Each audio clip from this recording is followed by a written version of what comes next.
তো আপনাদেরকে বলবো, আমি যে কথাটা বলতে চাইছিলাম, যদি সংসদে যাওয়া যায় তাহলে আপনি সেই কথাটা বলবেন, আইনের ভিত্তিতে বলবেন, যেন আইন হয়, প্রস্তাব করতে পারবেন। আমি বারবার বলি, এই দেশের নবীর বিরুদ্ধে যারা কথা বলল তাদের মৃত্যুদণ্ড দিতে হবে। এখানে যে বলতেছে আইন হইতেছে না, জায়গার জায়গায় কইতেইব, আর বলার মতো হিম্মত লাগবে। কারণ যারা সংসদে যায় ম্যাক্সিমাম তো জেনারেল। আমরা যারা গবেষণা করি উলামায়ে কেরাম, এই উলামায়ে কেরামদের মধ্য থেকে কিছু উলামায়ে কেরাম সংসদে গেলে আমার মনে হয় রাষ্ট্র ব্যবস্থাপনা যে সংসদ আছে, এই সংসদের মধ্যে একটা নতুন ধারা তৈরি হবে এবং কেউ নাস্তিক কিংবা নবীর বিরুদ্ধে, রাষ্ট্রের বিরুদ্ধে কথা বললে ঐক্যবদ্ধভাবে সেখানে প্রতিবাদ করা যাবে, আর এটা কিন্তু আইন হবে। তো আমরা দেখেছি সুন্নিদের এই যে 2টা বছর গেল, আপনার নিরপেক্ষ বিশ্লেষণ করে পড়, 2 বছরের ভিতরে আমাদের সুন্নি কাউকে কি একটা দিন 1 মিনিটের জন্য সংলাপে ডাকছে? কেন ডাকে নাই? আমি মনে করি এরা সুন্নিদের সঙ্গে বৈষম্য। আমরা যদি যাইতে পারি কি করবো? যাইতে পারলে যখন আমি রাজনীতিতে সংসদে যাবো কিংবা দায়িত্ব পাবো, ছোটখাটের ধর্ম, বর্ণ, দল, মত নির্বিশেষে সকলকে দায়িত্ব আমরা পরামর্শ করিয়া আমরা যে কোনো সিদ্ধান্ত নিব, কোনো বৈষম্য তৈরি করব না। এটার নাম হলো রাজনীতি। আমরা দেখি যারা পাশ করে, পাশ করার পরে দেখেন এদের দল টল নিয়ে চলে, যারা ফেল করে এদেরকে সুযোগ সুবিধা থেকে বঞ্চিত করে রাখে। এটার নাম রাজনীতি না। রাজনীতি হবে মেধার ভিত্তিতে, রাজনীতি হবে জনগণের ম্যান্ডেট বুঝে, রাজনীতি করতে হবে জনগণের কল্যাণে, রাজনীতি করতে হবে জনগণের অধিকার করতে। যে ভোট দিব, যে আমার দলের সে সুবিধা পাবে, যে আমার দলের না সে যদি যোগ্য হয় সেও সুবিধা পাবে। কথা বলেন ঠিক কিনা? তো ইত্যাদি জনিত কারণে এই রাজনৈতিক পরিস্থিতির আলোকে বর্তমান যে অবস্থা, এই অবস্থার আলোকে সুন্নিয়তের প্রতিনিধিত্ব সংসদে খুব দরকার না হলে এই দেশের প্রায় 65% সুন্নি জনগোষ্ঠী, এদেরকে -4 রেখে যে বৈষম্য করছে, এই বৈষম্য যদি এভাবে চলতে থাকে রাজনীতিতে কখনো সুফল বয়ে আসবে না। এই জন্য বৃহত্তর সুন্নি জোট সমর্থনে বাংলাদেশ ইসলামী ফ্রন্ট মোমবাতি প্রতীকে আপনাদের কাছে আমার পাঠাইছে। আমি যখন ওয়াজ করছি আপনারা আইসেন, শুনছেন, মাশাআল্লাহ। এখন কে এক সব সময় আইসি গেছি, আমার তো দাবি আছে না? দাবি আছে নি? তো দাবি থাকলে দয়া করে সুন্নিয়তের সুমহান বৃহৎ স্বার্থে সার্বভৌমত্ব সুরক্ষায় সকল মানুষের অধিকার প্রতিষ্ঠা আপনারা সবাই আমার পাশে থাকবেন, মোমবাতি প্রতীকে ভোট দিবেন। তবে লতিফপুর থেকে আইসি কেন? জি আমরা দাঁড়াও আছে অনেক আছে।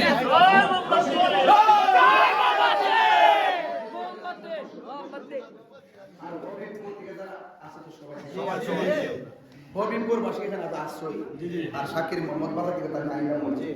আজকে প্রোগ্রাম নিয়ে চলতেছে 14টা প্রোগ্রাম নাই, মোট সহজে আরো কোনো এক দিনে আছে। আমি জানি শতং বাজার এখান থেকে জামুগা মাধবপুর, গোপালপুর দিয়ে জামুগা আদর দিয়ে জামুগা খান্দুরা সব মিলে 2 রাত্রে 4টার পরে একটু শুনবো, একটু ফজর টাইম আবার উঠতে আবার দৌড়, এইভাবে চলতেছে এই পুরো একটা মাস। তবে আমার কষ্ট লাগে না যখন দেখি আপনারা নিঃস্বার্থে আমার জন্য, নিঃস্বার্থে টাকা পয়সা ছাড়া রাস্তাঘাটে যখন কাজ করেন, স্লোগান দেন, নিজের ভাড়া খরচ করতেছেন, নিজে খরচ করতেছেন, খরচ করে নিজে সব সাজাই সুজাই করতেছেন, এই দৃশ্য যখন দেখি তখন আমার করে যাবে ঠান্ডা হয়ে যায়, মানে বইরা জায়গায় এত আমার শান্তি লাগে। এই জন্য আপনাদেরকে আমার পক্ষ থেকে ধন্যবাদ। একটা কথা বলছেন, এই জায়গাতে একটা মসজিদ আছে, মেহেরাবটা নাকি জরাজীর্ণ অবস্থায়। আমার বলতেছে যে এই মসজিদে এক নজরে দেখবার লাগে। আরে আমি তো আইছি নির্বাচনে আসছি, আমার কাছে আপনারা যেভাবে বলছেন, আমার কাজ কিন্তু জনগণের উন্নয়ন করা, যদি আল্লাহ পাক আমার সমর্থন দেয়, আর যদি আল্লাহ পাক আমাকে মানে দয়া করে আপনাদের সমর্থন থাকে, তাই ইনশাআল্লাহ রাস্তাঘাট, মাদ্রাসা, মসজিদ, খানকা, পাকাঘাট, কালভার্ট, এগুলো এমপিদের কাজ। আমার তো কষ্ট লাগতেছে একটা জিনিস, আমি তারও অসীমরে কইলাম, দেখি আমার কোমরটা খুব বেদনা করতেছে। কি রে ব্যথা করতেছে? আমি 7টা ঘন্টা ঘুরছি মাটির রাস্তা, এত কত ডিস্ট্রিক্টে যায়, মানে কত ভালো ভালো প্রেক্ষাপট রাস্তাঘাটে, কিন্তু এখানে আমরা বিগত দিনে অনেক কিছুই তো ছিল, কিন্তু আপনাদের সাথে প্রতারণা করছে।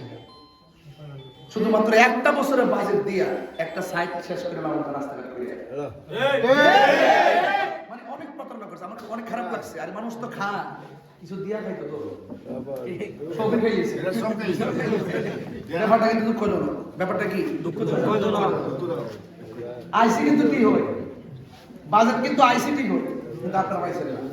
তো আমি অনুরোধ করে বলবো, ইনশাআল্লাহ আমারও তো আরেক বেশি ভালো লাগতো না, আমি দিবার লাগে আইসি না বাজার, আমি দিবার লাগে আইসি।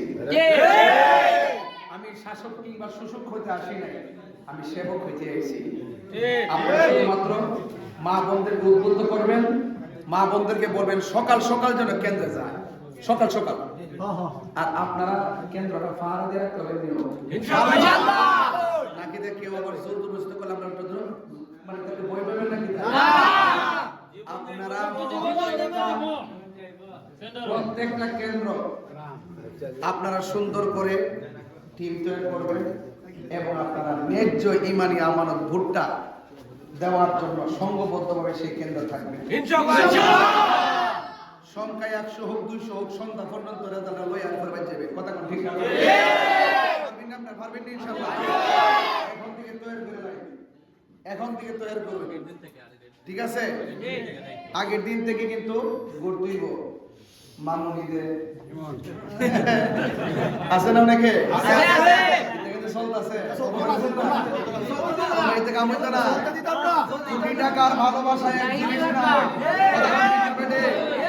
আমরা নির্বাচন করতেছি ভালোবাসা দিয়া, জিতে যাবে ভালোবাসা। কথা বল ঠিক না বেটে? আগের দিন থেকে ফুলামান শক্ত থাকবেন কোনো অপশক্তি যেন নির্বাচনের যে আকাঙ্ক্ষা সৃষ্টি হয়েছে, আকাঙ্ক্ষা যেন ব্যাহত না হয়।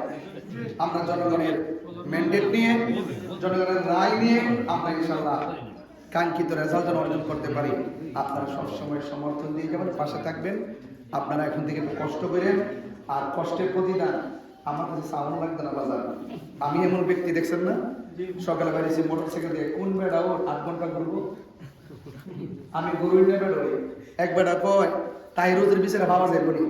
আমি বাজার যদি আল্লাহ দয়া করে, আমি তো সারা দেশ ঘুরছি, টাইমে টাইমে আমার সবাই পাইছে, একবারে ঘন্টা টু ঘন্টা হিসাব, ঘন্টা টু ঘন্টা হিসাব। আর আপনারা যারা এখানে আছেন, এটা তো সোনারঘাট মাদক তৈরি খুব বেশি বড়, একদিনই তো সব গুলো লবণ যায়, বলুন যায় না?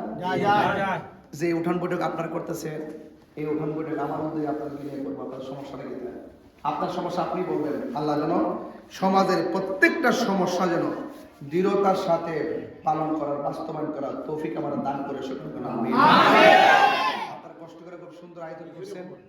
লতিপুর, হবিবপুর, শাকিল মোহাম্মদপুর, যেখান থেকে যারা শাকিল মোহাম্মদ থেকে যারা যেখান থেকে আসছেন, আপনারা সকলকে আমার পক্ষ থেকে আন্তরিকভাবে অভিনন্দন, শুভেচ্ছা জানাচ্ছি। এখানে অনেক যোগ্যতম আলেম দ্বীনরা বসে আছে।